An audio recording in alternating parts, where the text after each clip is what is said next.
INFJ women are often called mysterious, the rarest personality type. But here's the truth. They're not just mysterious, they're secret keepers.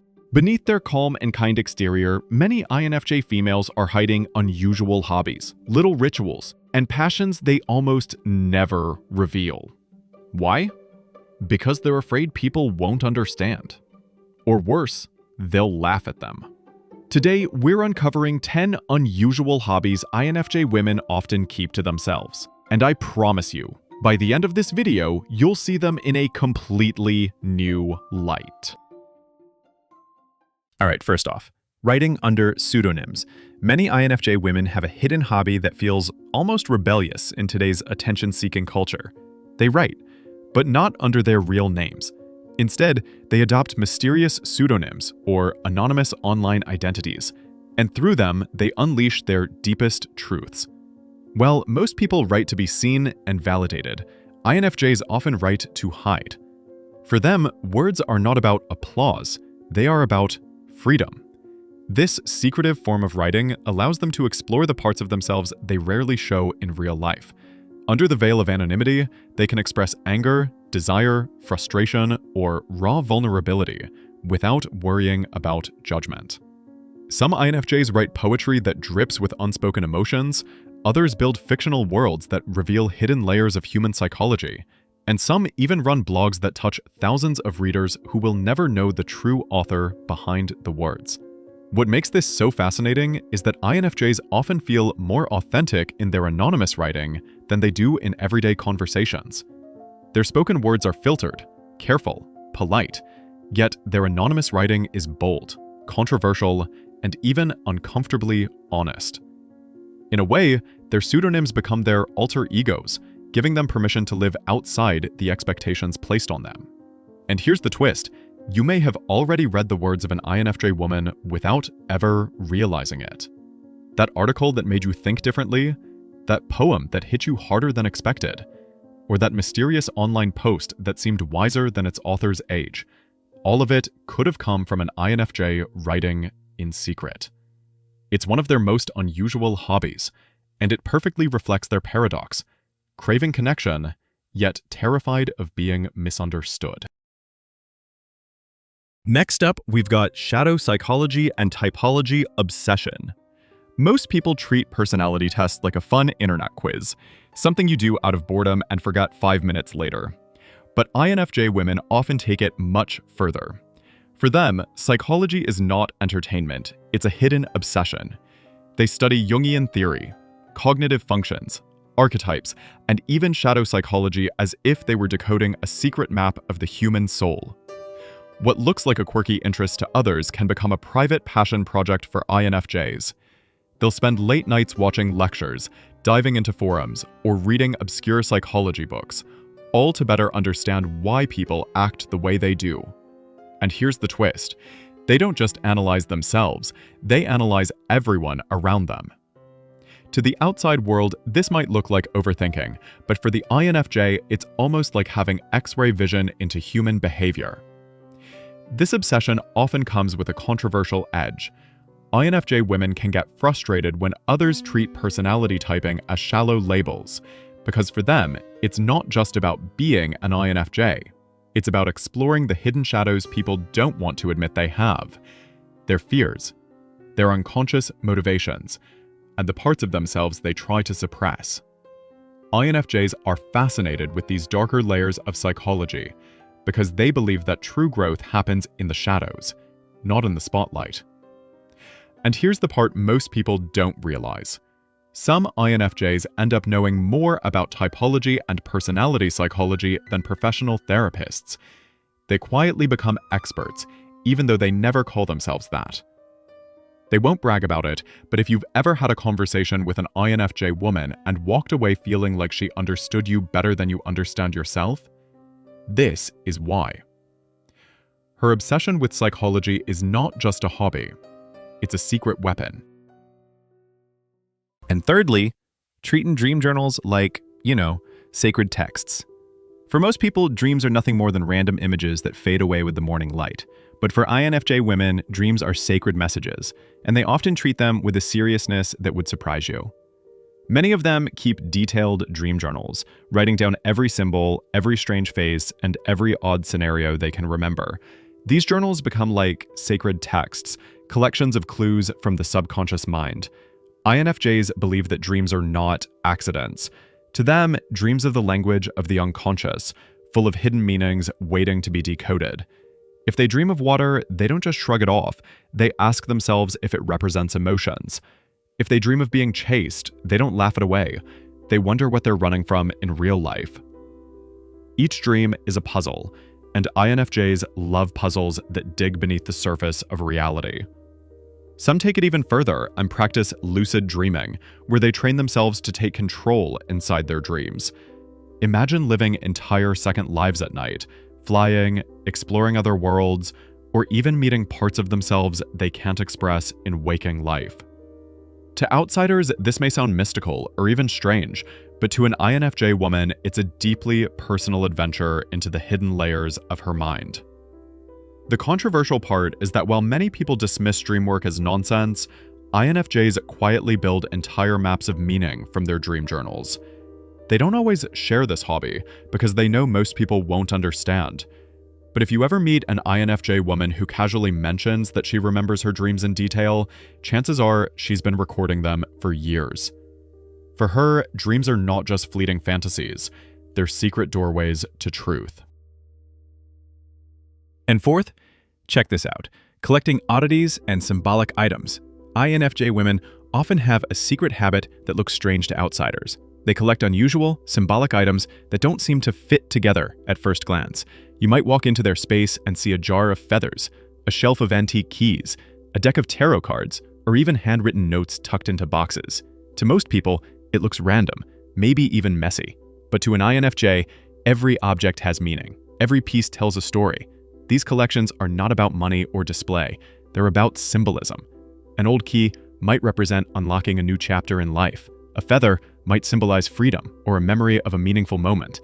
Even a crystal or a faded book might serve as a reminder of something deeper.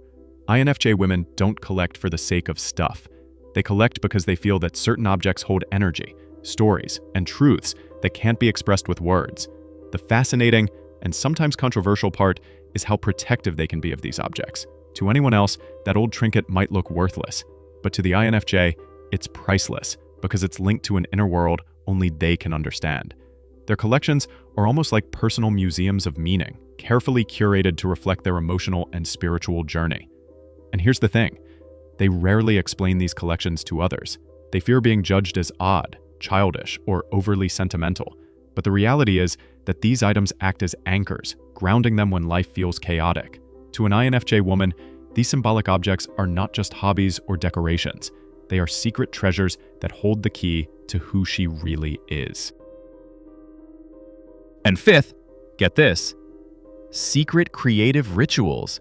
INFJ women are natural creators, but what makes them different is how private their creativity often is.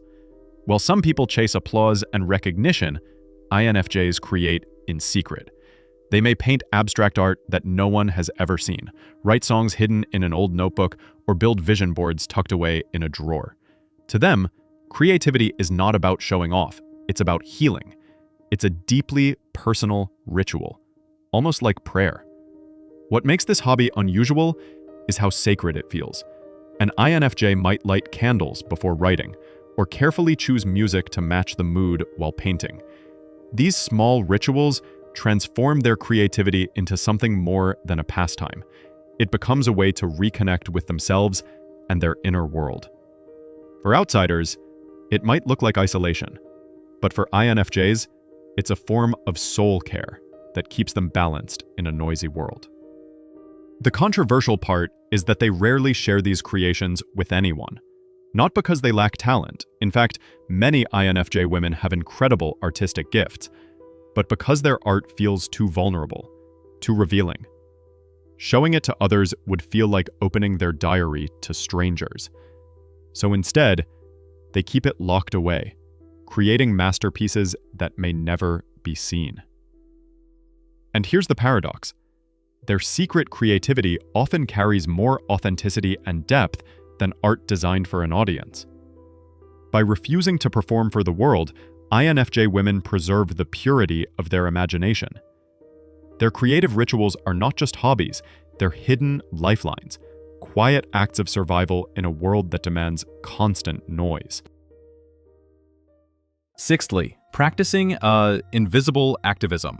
When people think of activism, they imagine protests, bold speeches, or loud social media campaigns. But INFJ women often choose a very different path. Their activism is quiet, subtle, and often invisible. They don't always want to be in the spotlight, but that doesn't mean they don't care. In fact, their deep compassion pushes them to take action in ways most people will never see. An INFJ woman might donate anonymously to causes that matter to her, or send financial support to a struggling family without leaving her name. She might mentor someone privately, offering life-changing guidance but never asking for credit. Some write heartfelt letters of encouragement to strangers, or start small community projects without attaching their identity. To them, making a difference doesn't require applause. It just requires action. This is what makes their activism controversial. Because it's invisible, people sometimes assume INFJ women aren't doing enough, when in reality, they're working behind the scenes in powerful ways. Their approach is less about recognition and more about impact. They would rather quietly change one person's life forever than loudly try to change 1,000 without real connection.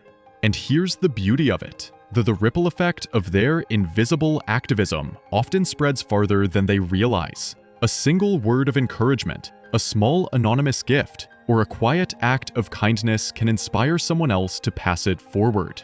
While others may chase glory, INFJ women reshape the world silently. Their activism isn't loud, but it is unforgettable. Next up, number 7, inventing private languages or codes. Some INFJ women have a secret hobby that might sound eccentric at first. They invent private languages, alphabets, or symbolic codes that only they can understand.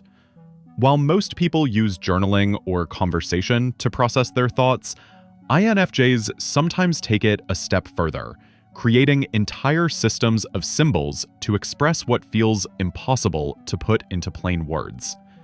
For them, it's not just about being playful.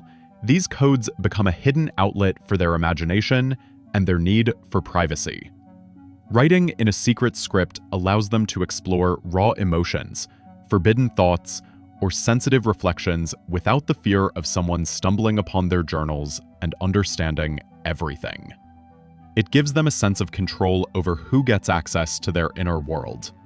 The fascinating part is how layered this hobby can be. Some INFJ women create simple substitution ciphers, while others go as far as designing complex alphabets or even grammar rules for an invented language. It's a quiet form of world building, a way to give shape to the ideas swirling inside their heads. And often, they don't tell anyone about it, because to them, these languages are like keys to hidden realms that belong only to them. To outsiders, this may look quirky or even childish, but the deeper truth is that INFJ women are protecting the most vulnerable parts of themselves. Their codes and languages act as both a shield and an outlet, allowing them to process life on their own terms.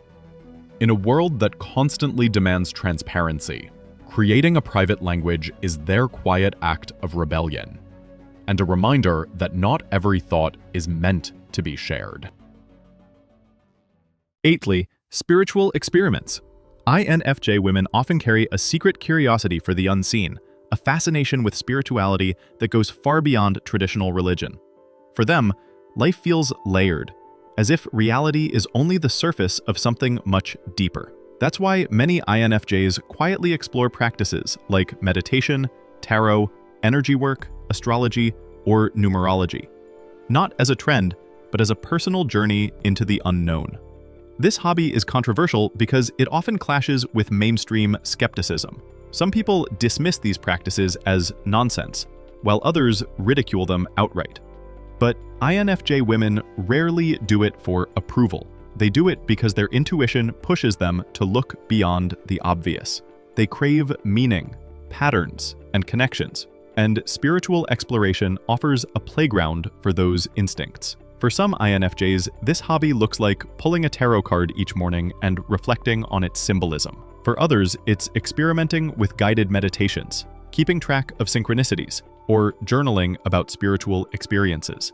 They may never talk about it openly, but these practices help them feel more aligned with themselves and the world around them.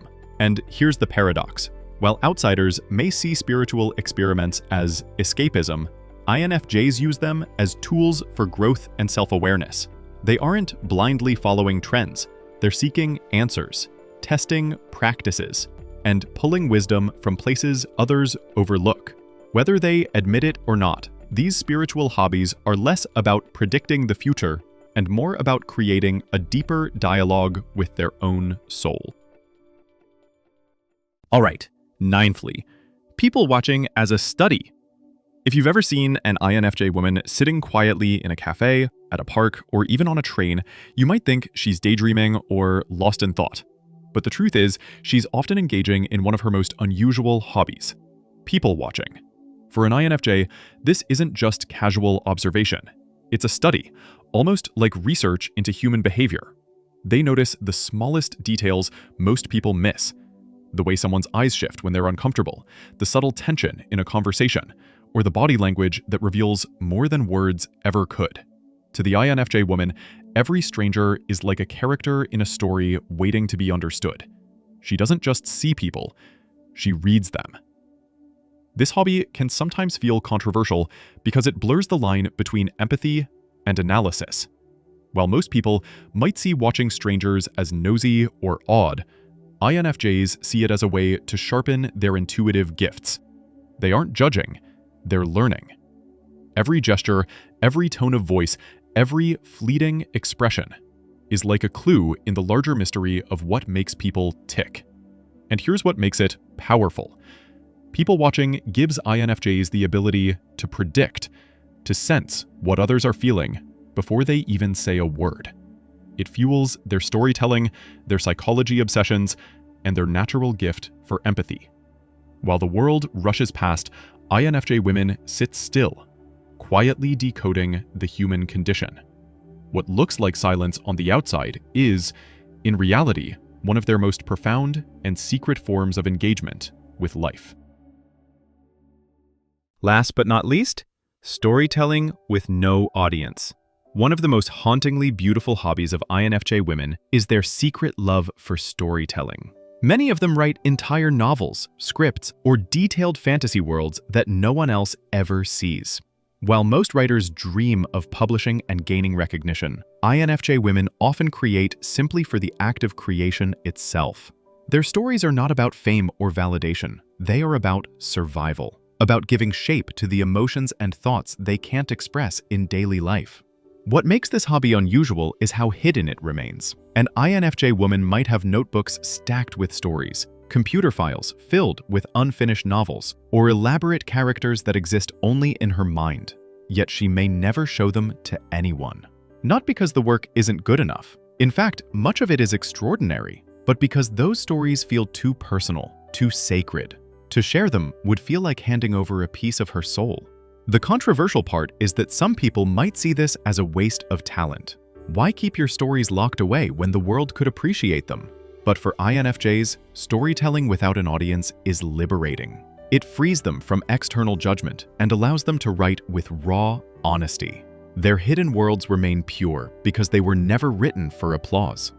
And here's the paradox. Even if no one ever reads these stories, they still matter. They act as emotional outlets, healing tools, and safe places for the INFJ to explore her imagination. In a way, these secret stories become parallel lives, universes where she can live out what she cannot in reality. For INFJ women, storytelling with no audience is not just a hobby, it's a sanctuary.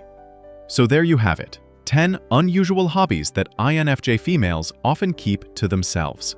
From secret dream journals to invisible activism, these hidden worlds show just how deep imaginative, and complex INFJ women truly are. Now, here's my question for you. Which of these hobbies surprised you the most? And if you're an INFJ yourself, how many of these do you secretly relate to? Drop your thoughts in the comments, because I promise, you're not as alone as you think.